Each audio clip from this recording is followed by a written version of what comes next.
Assalamualaikum warahmatullahi wabarakatuh. Salam sejahtera untuk kita semua. Saya ucapkan selamat pagi untuk dosen saya, Bapak Iman Lubis, SEMSI, dan saya ucapkan selamat pagi kepada teman-teman semua. Bagaimana kabarnya teman-teman? Semoga kita selalu dalam keadaan sehat ya. Perkenalkan, nama saya Novia Abdillah, mahasiswa manajemen S1 Universitas Pamulang. Baik, di sini saya akan menyampaikan materi mengenai krisis utang internasional. Krisis, arti dari kata krisis sendiri merupakan sebuah situasi yang tidak stabil, berbahaya, serta mempengaruhi orang banyak.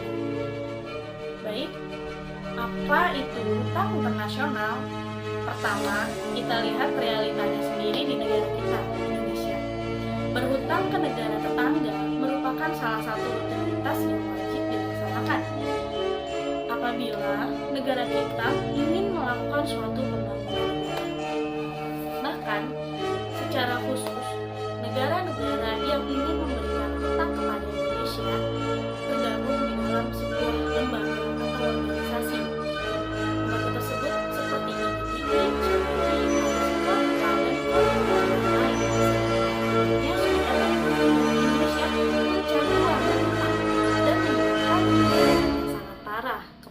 negara-negara pendonor. Baik, selanjutnya pengertian hutang luar negeri atau pinjaman luar negeri adalah sebagian dari total hutang suatu negara yang diperoleh dari para kreditor di luar negara tersebut. Penerima hutang luar negeri dapat berupa pemerintah, perusahaan, atau perorangan. Bentuk hutang dapat berupa uang yang diperoleh dari bank swasta, pemerintah negara lain, atau lembaga keuangan internasional seperti IMF dan Bank Dunia. Penyebab hutang luar negeri merupakan hasrat berhutang suatu negara dan debt trap atau disebut juga dengan jebakan hutang. Berikut beberapa fakta yang menguatkan jebakan hutang tersebut. Yang pertama, di Indonesia pada krisis tahun 1997 lalu, IMF memaksakan kehendaknya untuk mengintervensi semua bidang kehidupan berbangsa dan bernegara. Di dalam letter of intent terdapat 1243 tindakan yang harus dilaksanakan pemerintah Indonesia dalam berbagai bidang seperti perbankan, desentralisasi lingkungan, fiskal, kebijakan moneter, dan bank sentral, privatisasi, BUMN, serta jaring pengamanan sosial. Dengan kata lain, keuangan negara sengaja dibuat bangkrut terlebih dahulu. Dan melalui ketergantungan dalam bidang keuangan ini, Indonesia telah sepenuhnya dikendalikan oleh negara pemberi hutang dan lembaga keuangan internasional. Yang kedua, tudingan bahwa lembaga seperti IMF dan Bank Dunia diboncengi kepentingan perusahaan dari negara kreditor itu bukan omong kosong saja. Pemerintah Amerika Serikat pun telah mengakui selama kurun waktu dari 1980 hingga awal tahun 90-an, IMF sudah menerapkan program penyesuaian struktural lebih dari 70 negara berkembang yang mengalami krisis finansial. Setiap tahun, Bank Dunia pun memberikan sekitar 40.000 kontrak kepada perusahaan swasta. Sebagian besar kontrak ini jatuh ke perusahaan-perusahaan dari negara maju. Sudah sangat jelas dari penjelasan tersebut bahwa negara-negara pendonor sangat berkepentingan untuk memberikan negara berkembang untuk berhutang. Yang ketiga, hutang dianggap sebagai sumber dari kerusakan lingkungan yang terjadi di negara-negara yang sedang berkembang, khususnya negara kreditor. Perbandingan antara DSR atau Debt Service Ratio dan laju deforestasi beberapa negara kreditor besar memperlihatkan tren yang semakin meningkat. Sebagai penjelasannya akan dijelaskan di dalam gambar berikut ini. Tabel perbandingan jumlah hutang, DSR, dan laju deforestasi beberapa negara penghutang di dunia. Pertama, Meksiko. Jumlah hutang sebesar 112 US dollar dengan tingkat DSR 53%, laju deforestasi sebesar 30%. Brazil 112,5 US dollar dengan jumlah DSR 44%, laju deforestasi sebesar 23%. Yang ketiga, Indonesia. Jumlah hutang sebesar 53 US dollar dengan jumlah DSR 39%, laju deforestasi sebesar 51%. Keempat, ada Venezuela. Jumlah hutang sebesar 30 US dollar, DSR 37%, laju deforestasi sebesar 80%. Kelima, ada Filipina. Jumlah hutang tidak tercatat, DSR-nya sebesar 35%, laju deforestasi sebesar 25%. Keenam, ada Nigeria. Jumlah hutang sebesar 31 US dollar dan jumlah DSR sebesar 35%, laju deforestasi 20%. Yang terakhir, India. Jumlah hutang sebesar 60 US dollar, DSR 29% dan laju deforestasi sebesar 30%. Oke, selanjutnya sejarah hutang luar negeri Indonesia. Pertama, hutang pemerintahan kolonial Hindia Belanda. Pemerintah kolonial Hindia Belanda sudah memulai kebiasaan berhutang bagi pemerintahan di Indonesia. Seluruh hutang yang belum dilunasinya turut diwariskan sesuai dengan salah satu hasil konferensi meja bundar atau KMB. Tradisi pengalihan hutang kepada pemerintahan berikutnya bertahan sampai saat ini. Terlepas dari perpindahan kekuasaan, itu berlangsung secara langsung dengan cara apapun. Pemerintahan era Soekarno mewariskan hutang luar negeri sekitar 2,1 miliar US dollar kepada pemerintahan Soeharto. Secara spektakuler, pemerintahan Soeharto membebani Habibie dengan warisan hutang sebesar 60 miliar US dollar. Bahkan pemerintahan Habibie mewariskan hutang yang lebih besar hanya dalam kurun waktu 2 tahun saja. Hutang luar negeri memang hanya bertambah menjadi sebesar 75 miliar US dollar. Namun jika dikonversikan, hutang dalam negeri yang semula nihil menjadi 60 miliar US dollar, sehingga hutang pemerintah secara keseluruhan menjadi sekitar 135 miliar US dollar. Yang kedua, hutang pemerintah Orde Lama. Sesuai dengan perjanjian, ketika penyerahan kedaulatan kepada pemerintah Republik Indonesia, pemerintahan Soekarno menerima pula warisan hutang pemerintah kolonial Belanda sebesar 4 miliar dolar Amerika. Hutang tersebut memang nggak pernah dibayar oleh pemerintahan Soekarno, namun tidak juga dinyatakan dihapuskan.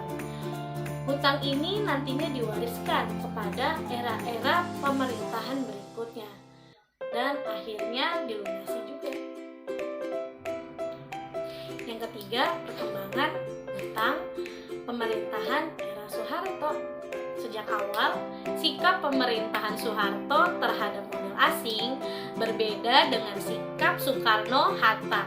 Sebagai contoh, undang-undang pertama yang ditandatangani oleh Soeharto adalah Undang-Undang Nomor 1 1967 tentang penanaman modal asing yang isinya bersifat terbuka dan bersahabat. bagi masuknya modal dari negara manapun.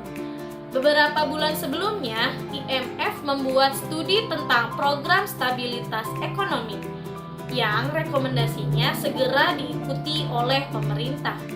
Indonesia juga telah secara resmi kembali menjadi anggota IMF. Seiring dengan itu, perundingan serius mengenai utang luar negeri Indonesia berlangsung secara lancar. Kembalinya Indonesia menjadi anggota IMF dan Bank Dunia seketika diimbali oleh negara-negara barat berupa pemberian hibah, restrukturisasi hutang lama, komitmen hutang baru, dan pencairan hutang baru yang cepat. Hibah sebesar 174 juta US dollar dikatakan bertujuan untuk mengangkat Indonesia dari keterpurukan ekonomi.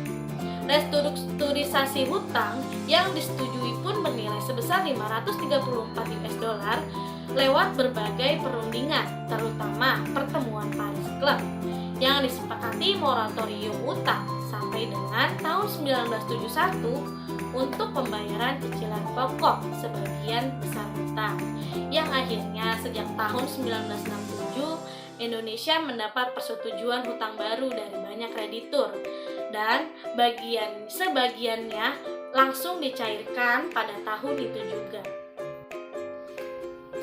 Yang keempat, hutang luar negeri dengan persyaratan lunak.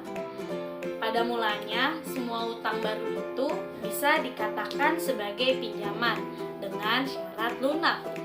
Ada jenis pinjaman yang bisa disebut bantuan program, yang terdiri dari bantuan devisa kredit dan bantuan pangan. Bantuan program ini berbentuk devisa tunai atau hak untuk memperoleh sejumlah komoditi yang ditentukan.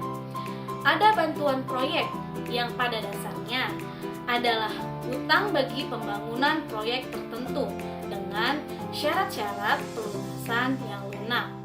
Bahkan ada dana berbentuk sumbangan atau hibah yang berfungsi sebagai dana pendamping dari hutangnya. Para kreditur yang memberi hutang kepada Indonesia awalnya hanya terdiri dari negara-negara dan lembaga keuangan internasional. Para kreditur tersebut mengkoordinasikan diri ke dalam Intergovernmental Group on Indonesia atau IGGI. Beberapa tahun kemudian, kreditur swasta turut terlibat. Sebagian kreditur swasta yang besar kadang diundang ke dalam forum IGGI. IGGI didirikan pada tahun 1967 di Den Haag, yang anggotanya terdiri dari Australia, Amerika Serikat, Belgia, Belanda, Italia, Jerman, Jepang, Inggris, Prancis, dan Kanada. Ada negara-negara yang hadir sebagai peninjau seperti Austria, Denmark, Norwegia, Selandia Baru, dan Swiss. Sedangkan lembaga-lembaga keuangan multilateral yang menjadi anggota forum adalah IMF, IBRD, ADB, UNDP, dengan OECD sebagai peninjau. Pada tanggal 25 Maret 1992, dipicu oleh suatu insiden politik, IGGI dibubarkan dan kepemimpinan Belanda tidak diakui lagi oleh Indonesia. Namun, fungsi IGGI tetap berlangsung melalui wadah baru yang bernama Consultative Group for Indonesia atau CGI dengan pimpinan Bank Dunia. Selama perkembangannya, ada beberapa lembaga internasional, termasuk bentukan Bank Dunia yang kemudian bergabung seperti IDA, IFAD, Intern Fund for Agricultural Development, dan ICFC. Terjadi pula beberapa pergeseran besaran kontribusi masing-masing negara. Resminya, IGGI, CGI hanyalah suatu forum pembicaraan mengenai hutang luar negeri pemerintah Indonesia. Namun pada praktiknya, IGGI, CGI menyerupai konsorsium. Sebagian besar hutang luar negeri pemerintah pada era pemerintahan Soeharto dibicarakan dan disepakati dalam forum IGGI, CGI. Setiap tahun, forum ini memutuskan jumlah dan macam pinjaman yang diberikan setelah mempertimbangkan usulan dari pemerintah Indonesia.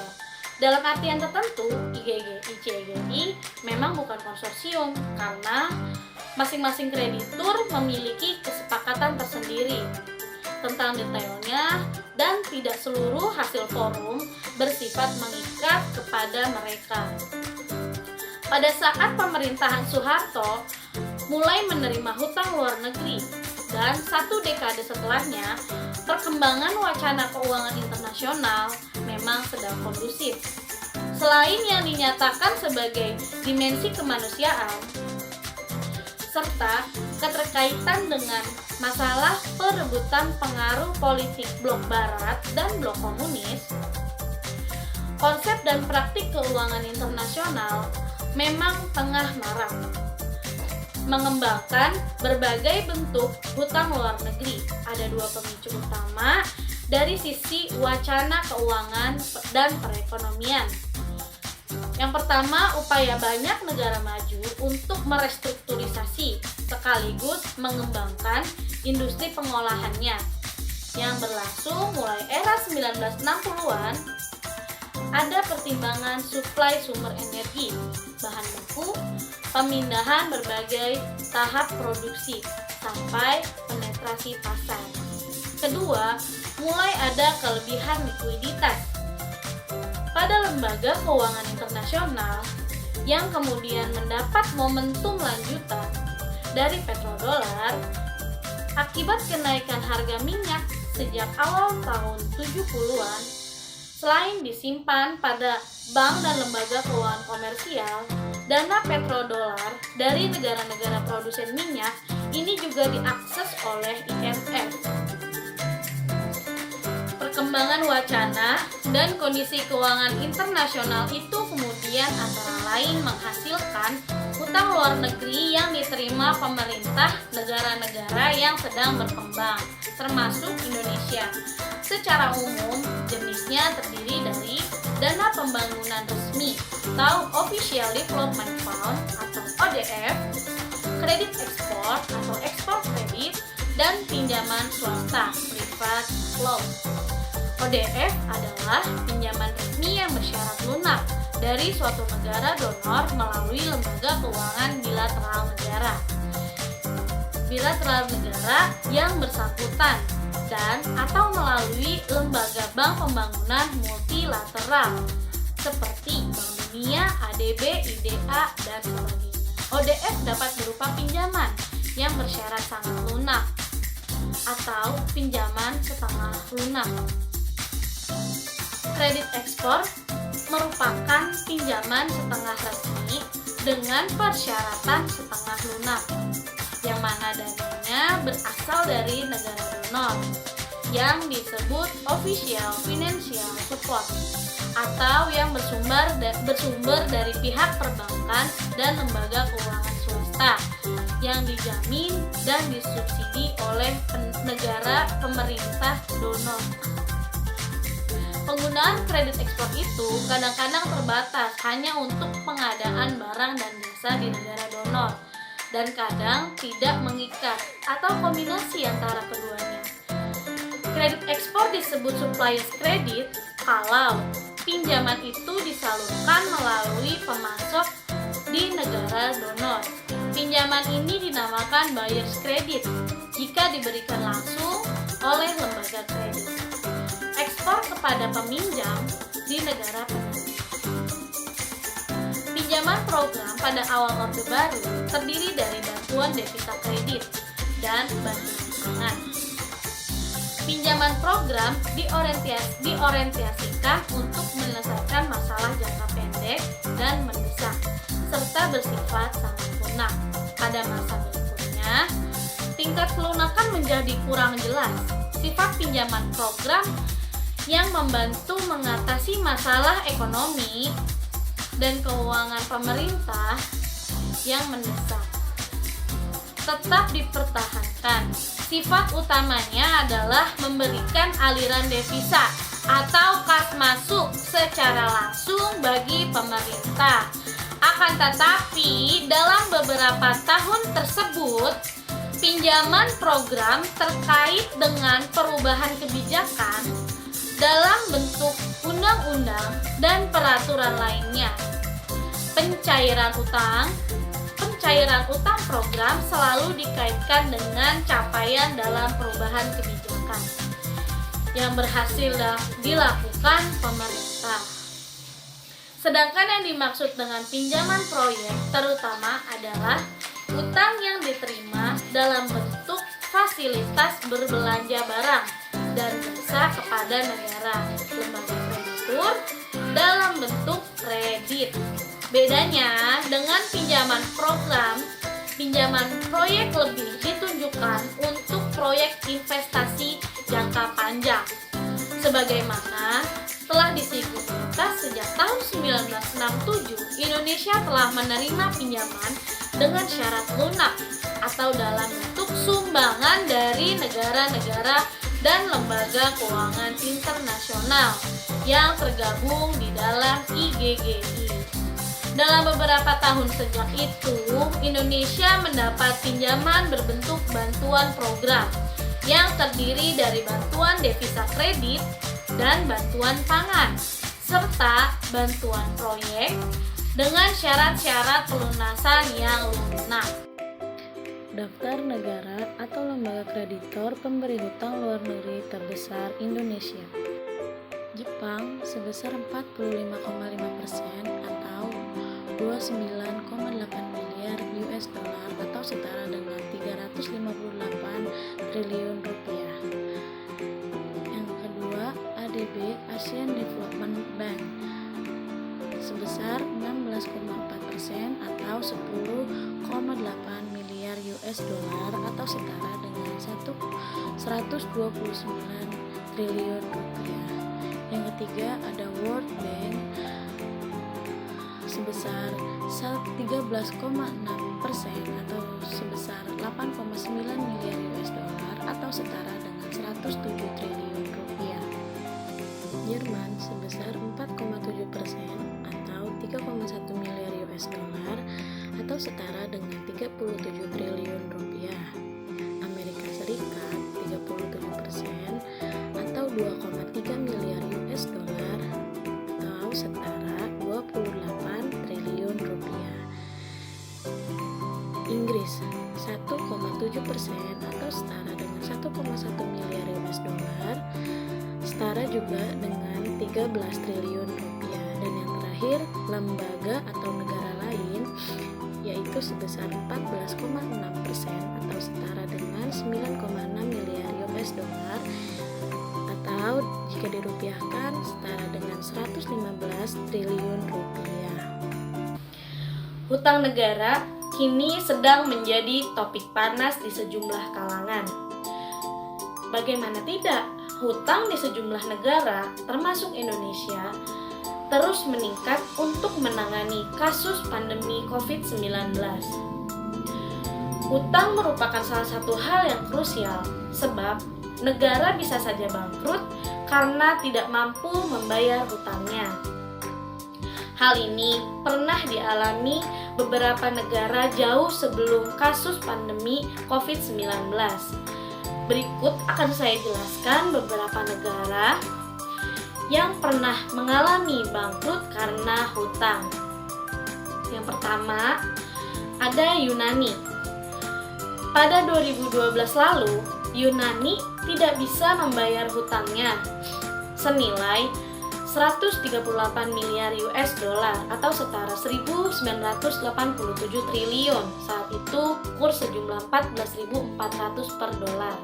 Kemudian Yunani disebut-sebut menyandang status bangkrut pada 2015 karena hutang yang terus meningkat hingga 360 miliar US dollar atau setara 5.184 triliun. Kenaikan hutang membuat jumlah orang miskin di Yunani melonjak. Jumlah tunawisma naik hingga 40% pada 2015. Sementara pengangguran naik dari 10,6% pada 2004 menjadi 26,5% pada 2014. Yunani kini mulai kembali ke pasar obligasi internasional sejak 2017. Negara itu sempat menghilang akibat krisis hutang. Kemudian Yunani menerbitkan obligasi dengan tenor 7 tahun, 10 tahun, dan 15 tahun. Negara tersebut memperoleh dana segar sebesar 12 miliar euro.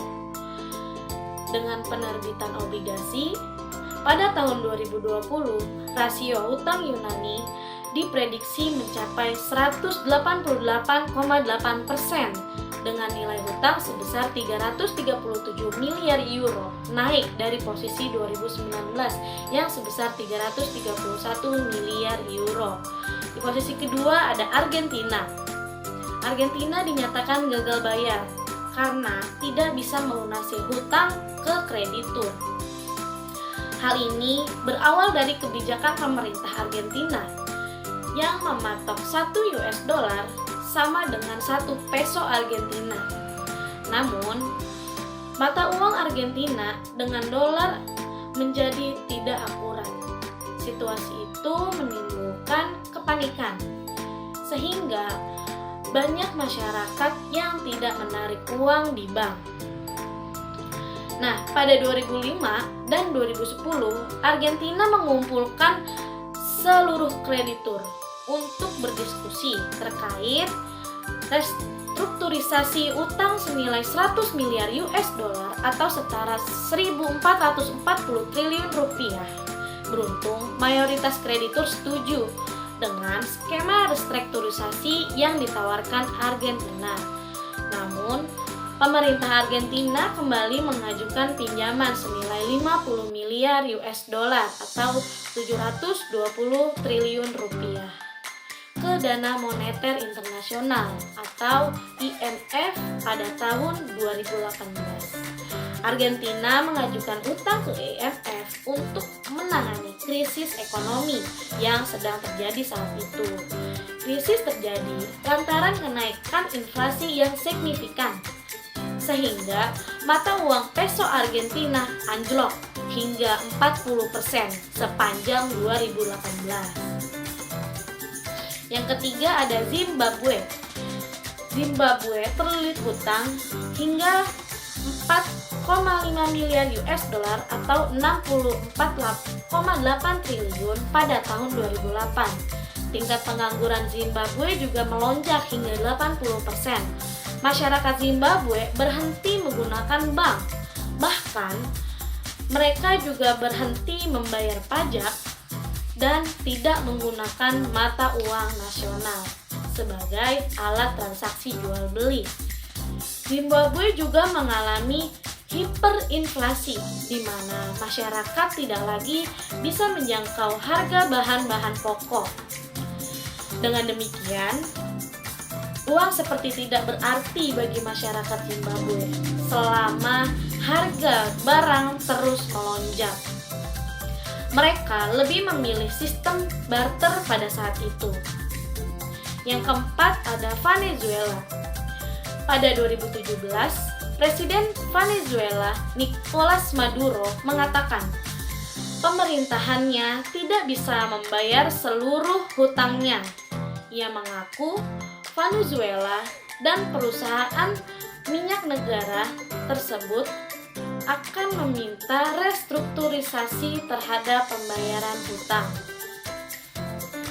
Maduro mengatakan perusahaan minyak negara telah membayar hutang sebesar 1,1 miliar US dollar atau 1.548 triliun rupiah. Jumlah itu disebut cukup besar untuk sebuah negara yang saat ini hanya memiliki dana sebesar 10 miliar US dollar atau 144 triliun di bank. Venezuela tercatat memiliki hutang kepada sejumlah negara. Beberapa negara tersebut antara lain China dan Rusia. Ketika hutang melonjak, jumlah masyarakat miskin ikut meningkat. Sebagian besar masyarakat tidak mampu membeli bahan pokok karena harga melonjak lebih cepat daripada upahnya. Yang kelima, ada Ekuador. Ekuador menyatakan tidak mampu membayar hutang pada 2008 lalu. Pemerintah mengatakan hutang hedge fund asal Amerika tidak bermoral. Ekuador sebenarnya mampu untuk membayar hutang yang mencapai 10 miliar US dollar atau 144 triliun rupiah. Negara itu memiliki sumber daya alam yang cukup banyak. Namun, pemerintah lebih memilih tidak membayar hutangnya. Pemerintah saat itu mengklaim bahwa hutang di negara itu adalah hutang di masa lalu yang disebabkan aksi korupsi di masa pemerintahan yang sebelumnya. IMF mencatat ekonomi Ekuador masih tumbuh. Pada 2014 misalnya, ekonomi Ekuador tumbuh sekitar 51% pada 2012. Sementara, Ekuador mendapatkan pinjaman sebesar 643 juta US dollar atau 9,25 triliun dari IMF pada tahun 2020. Dana itu digunakan untuk pembiayaan darurat menangani pandemi COVID-19. Oke, cukup sekian presentasi dari saya.